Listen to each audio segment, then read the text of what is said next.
this could definitely throw a wrench in the whole machine, which is to prioritize good sleep. So poor sleep is a tremendous stress on the body.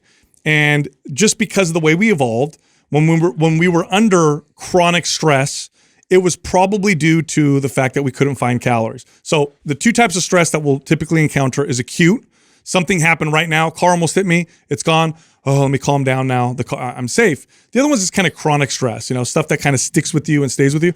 Poor sleep wears on your body, and it's chronic. It causes stress to happen throughout the day, changes hormone profiles.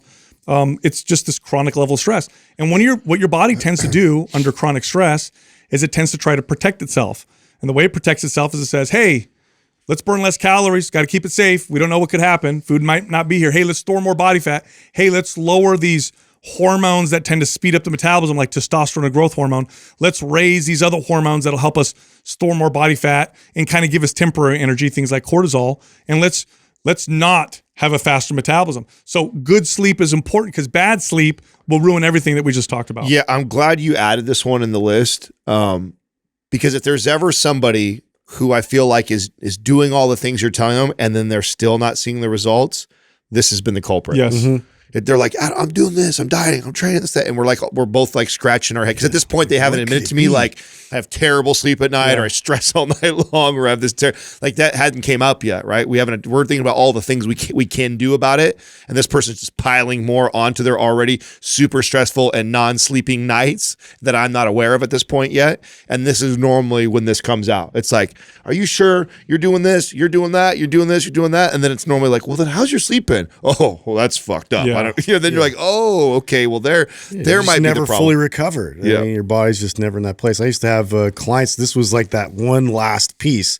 that was actually turned out to be a massive piece in the whole puzzle. Like, nutrition dialed, like our workouts are on point, everything, but was getting woken up many times in the middle of the night for phone calls and things overseas, and it's just like battling that and carrying that same stress all day long. It just affected a snowball effect to everything else. Yeah, and it affects behaviors too. It affects cravings. It affects your moods. Yep. It affects muscle building. Yeah, it makes the other things all harder. Not only does it not help them and potentially hinder them from it'll make them it impossible. Yeah. I had a client once that, like you were saying, Adam was doing everything right. Finally, we tackled his sleep. When he really took sleep seriously, and it took us a little while. It took us a few months to really figure this out. He did a sleep study and worked with a doctor, and we figured it out. He lost, 10 pounds of body fat and gained 10 pounds of muscle. It was crazy. We were doing all the same stuff. Yeah.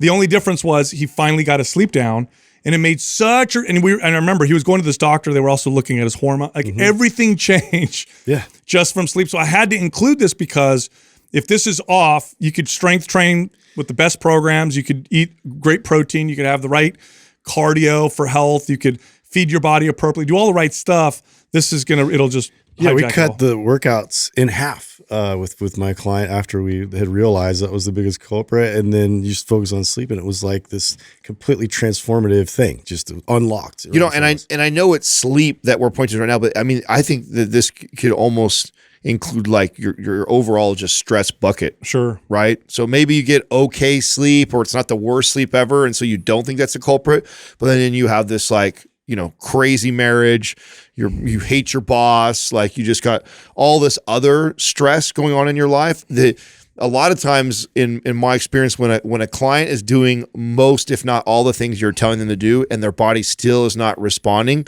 a lot of times that is just, the body is just feeling attacked from all angles. You got to remember that even this working out and dieting stuff is a stress on the body. Well, yep. So if your bucket was already full when you came to me and then I added to it, even if it's things that are quote unquote healthy for you, right? Exercise, right? Eating better.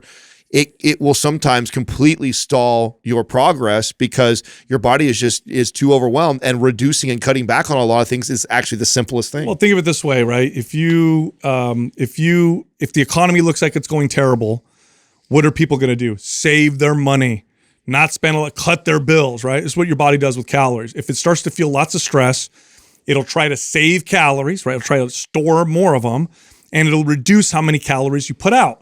So it'll actually slow your metabolism down. In fact, losing sleep is one of the fastest way to slow your metabolism down. So it's a very important one. This one's really important, and that is to phase your training. if somebody trains for a full year doing a bench press and they're always aiming for 5 reps, if you compared that person to a person who did bench press where they did 3 or 4 weeks of 5 reps, but then they did 3 or 4 weeks of 12 reps and then 3 or 4 weeks of, let's say, 15 to 20 reps, and then they'll throw in some supersets. At the end of that year, you're going to see more consistent progress from the person who's moving in and out, and less injury. That's another thing. You'll see less injury as well.